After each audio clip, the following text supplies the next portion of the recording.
नमस्कार मित्रांनो, हे पाहू शकता आपण पशुपतीनाथ मंदिराकडे जात आहोत। ही गल्ली आहे पाहू शकता आणि हे खूप सारे दुकान आहेत मित्रांनो। हे पाहू शकता समोर मंदिर आहे पशुपतीनाथाचे। पाहू शकता खूप सारे अशी दुकान आहेत, माळी वगैरे। हे पाहू शकता माळी वगैरे सर्व आहे तिथे पाहू शकता।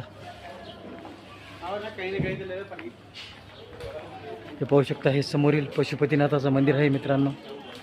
हे पाहू शकता आणि हे खूप माळीचे मोठमोठे दुकान आहेत। हे पाहू शकता रुद्राक्षाच्या माळ्या आहेत मित्रांनो। हे पाहू शकता पूजेचं सामान आणि हे पिंड हे पाहू शकता मित्रांनो। पशुपतीनाथ नेपाळ हे पाहू शकता दुकान। नया प्लास्टिक का भाड़ा ज्योतिषी शास्त्र